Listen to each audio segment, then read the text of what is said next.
The most basic answer, I'm sorry it's so simple, but it's true, it's fear. People make it this complex process. This woman was telling me that I don't understand why they don't do this, why I feel this way. I said, it's called fear. Everybody's afraid we're not enough. Everybody's afraid we're not rich enough, smart enough, young enough, quick enough, fast enough. It's human nature.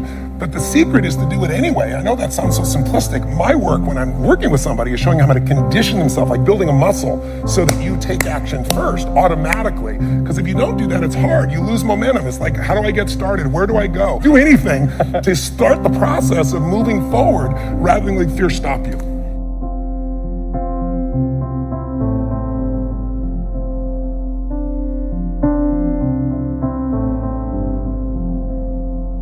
All of you have targets, things that you're after. If you're gonna get a new result, if you're gonna grow your business, if you're gonna be able to support your mom, if you're gonna get rid of the anxiety, if you're gonna be able to overachieve and not have all that fear inside of you, you obviously need to get a new result. You're gonna have to get new action. You don't get new results with old actions doing the same thing. Exactly. What human beings can do is amazing. What they will do is usually disappointing. It's not because we're not capable of it. It's because we don't have new actions because we get in certain emotional states that dominate us, like anxiety, like fear of failure, right? Like the fear of the loss of your mother as an example. So if you're in a state of fear, you're gonna behave very differently and get very different results than if you were in a place of being courageous or bold or warm or connected or playful, any of those.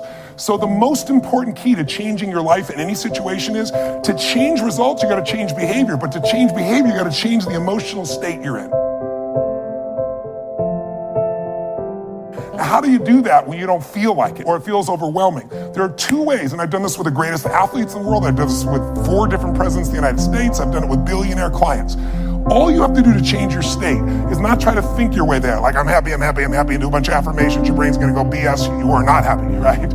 What you need to do is make a radical change in the way you use what we call your physiology. It's a big word, it just means the way you use your physical body. I've taught this for 40 years, and about 3 years ago, Harvard finally did a study where they proved what I did worked, and they called it these power positions. And what they showed was if you stand, everyone can try this, stand up just for a moment if you want, everybody at home can try it as well. So do something really silly. Put both your hands on your hips like Wonder Woman or Superman or that stuff, right?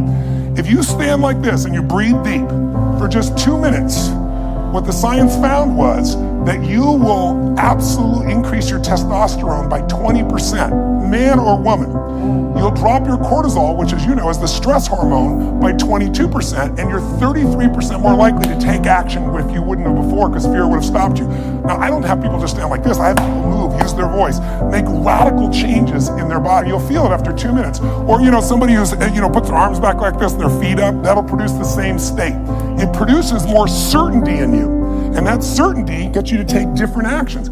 So if you are in a situation, you think of the worst scenario, your mom dying, no, my business goes under, I never achieve at the level I need to, all the things I have anxiety about, the minute you focus on them, you go into those states of fear, and then you behave fearful, and you get lousy results. And when you get lousy results, what does it do to your brain? You go, see, I told you I couldn't do this. It becomes this negative loop.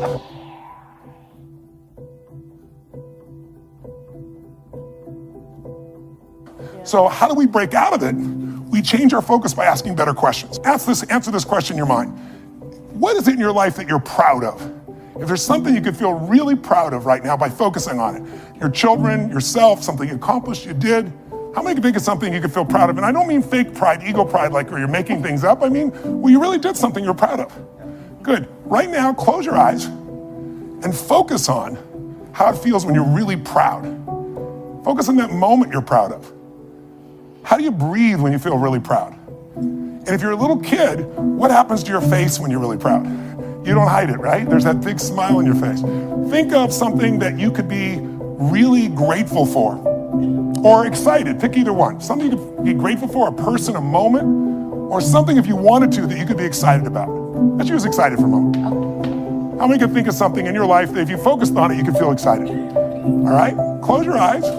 And just for a moment, all we're doing is changing your focus. Focus on what could excite you. Feel like it's really happening.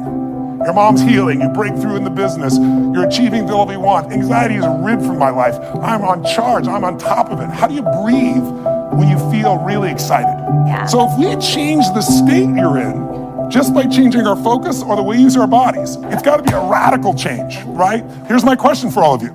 If you focus on what you want, life has probabilities. There's no guarantees, but you increase them when you change your state. And that's really what this is all about. Learning to change your body and learning to change your focus.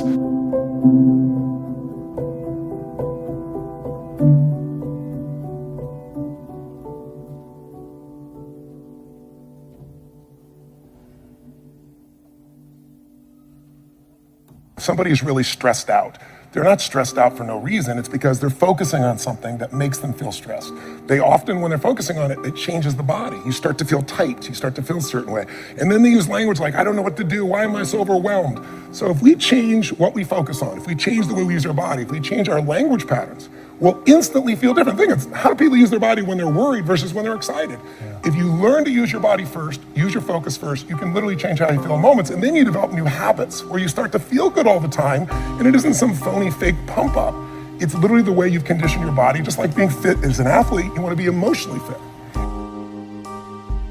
When you're not sure what you're going to do, you're going to hesitate. And hesitation kills momentum. And momentum is what makes a sports team win. It's what makes an athlete, a business person win. When you get momentum, it's like takes enormous energy to get a rocket out of our gravitational pull of the earth. But out of the solar system is easy. Once it has momentum, it takes less fuel, less energy. Starting a relationship, starting a business, changing your body, it takes so much in the beginning. But once you get going, it's actually really easy. We all have a need for certainty. We have a need to know that we can avoid pain, that we can be comfortable. Some people do that when they're stressed by smoking. Some people work out hard to deal with it. Some people eat to try to get that comfort back. If you were certain every moment of your life, you knew what people are going to do, when they're going to do it, how they're going to do it, you'd be bored out of your mind. So we also need uncertainty. If you have too much uncertainty, you freak out. If you have too little, you feel bored out of your mind. And you can get uncertainty or variety by a great conversation, by making love, by taking on a new job or a new career, a new opportunity. You get a million ways. The question is, do you meet your needs in ways that are positive or negative? Because sugar will make you feel good in the moment, but you feel good long term. Smoking a cigarette will make you comfortable and certain.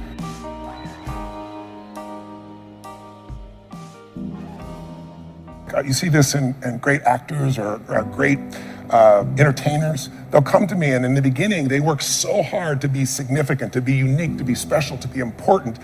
What they really wanted was love. But now people stop on the street, and they'll say to me, they don't even know who I am. They just want my time. They just want this. They want a picture. They don't respect my family. They don't respect it. You'll hear them so upset. What they wanted was the love. We can have both. But the more significant I am, the more unique I am, the more separate I am from you. The more connected I am, then some people go, yeah, but where am I? Where am I special? So finding that balance between the two is what makes people feel alive. And we can meet all these needs in positive ways or negative ways. You can get significance by tearing other people down. Oh, they're lucky, they don't care, they took advantage of somebody. You don't know anything about them. You see people do that with famous people all the time. Why are they tearing them down? Because if I don't feel good about myself, if I can make you smaller, I look like I'm moving up. But you're not, and it doesn't work. But if you do things where you significantly love someone, if you care for someone, you're the most significant person in life. If you try to prove you're significant, then you have kind of the Trump effect. Even people that like him will say, sometimes he can push people aside because he's telling everybody how special he is. That gets in the way of relationship. If we're going to connect, we got to not make ourselves significant. We got to find out what's significant in the other person and honor it. First four needs are the needs of the personality. We all find a way to be certain, even if we have to lie to ourselves or just work hard. We all find variety. We all find significance, even if it's tearing other people down. We all find at least connection, if not love. But the spiritual needs are to grow. When people say, what does it take to be happy? I say one word, progress. If you're not there yet, but you are starting to make some progress in your body, or progress on your relationship, or progress on your career, your finances, you're going to feel good. And when you achieve it, how long do you feel good for? Not very long, because when you achieve it, you stop growing. You kind of celebrate. Nothing wrong with that. But how long after you get that thing you wanted are you happy? A week, a month, a year? Almost never a year. It's a short time. And the reason is we're not supposed to just sit there at the table of success and celebrate for years. We need to grow to feel alive. And everything in the universe grows or it dies. But when we grow, we have something to give. And when we give, people often say human beings are selfish. I've been selfish, I'm sure you've been at times, but that's not my core and it's not anybody's, and I'll prove it to you. When you're having, all of you at home and all of you here, when you have something great in your life that happens, you learn something, you experience something beautiful, what's the first thing you want to do? Tell people. Share somebody you love. Why? Because when you share with it, it expands. See, pleasure is something coming in from the outside. Happiness is something inside you that you share. And happiness is what people really want. Pleasure, you can get pleasure from alcohol or anything, but some people, it's all about me.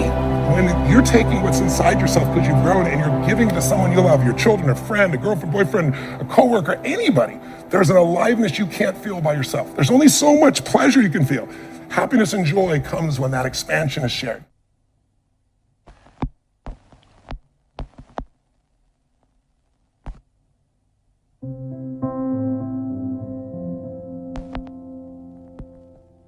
Well, if you want a breakthrough, not just a little change, you can change laterally. You can go from being pissed off to frustrated. Right. Doesn't help you much, right? But if you really want to change, most people are trying to change. Say you want to lose weight and they want to make money. They go, how do I do it? They look for the strategy. But I'd like you to think of 3 S's. Strategy is where most people go first. Like, how do I do it? But how hard is it really truly to be fit and have energy? It's not that complex. It's not like reserved for the 1% or expensive to learn. You have to interrupt, you have to hide from the answers to those things. The real problem is the second S, story.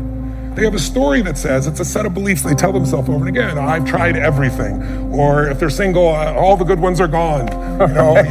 Whatever the story is. And if you tell yourself a story over and over again, so we convince ourselves. You always come up with a lousy story when you're in a lousy state.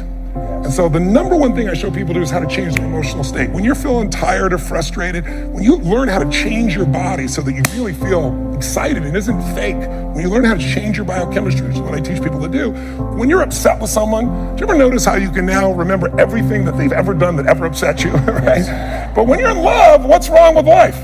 What's wrong with anything? When you're in love, we have no money. Who cares? We're in love, right? So your emotional state controls the story you have about your life, and then your story determines whether you find a strategy, or even if you know the strategy, whether you really do it or not. When people say I tried, what they're really telling me is I have a story that says I should try this, but it's really not going to work. So I give it a half-reared attempt and it didn't work, and now I can tell people I tried. What you really got to do is learn to change your emotion, your state, change your story, and then you can find the strategy, or you can make the strategy to work. I constantly believe you got to feed your mind and challenge your body, because the mind-body works together. What stops people, as we said, is fear.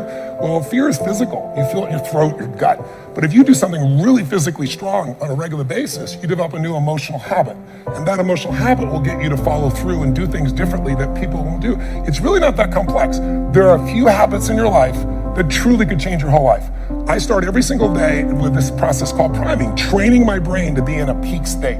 So what I do every day is I prime myself for what I want rather than letting the environment control me. We've all had times when you snapped at somebody and you felt bad because it wasn't them, it was the state you're in, right? Well, there's no excuse for that. If you prime yourself, you set yourself up. But the way I did it is I do this process, and it's 10 minutes, I put some music on, I do this massive change in my breathing so it radically changes the way I feel. And then I do this 3-step process. First, I do 3 minutes of gratitude where I think of 3 things I'm really grateful for, and I associate, I don't think of it over there, I feel it. And the reason is, when you're grateful, you can't be worried. You can't be fearful. When you're grateful, you can't be angry. And anger and fear are what screw people up most in their relationships, in their life, in their business. So I wire myself. I was saying to you that most people want to be happy, but their habit is to be worried or pissed off or frustrated or stressed. And so they've got a highway to stress and they got a dirt road to happiness.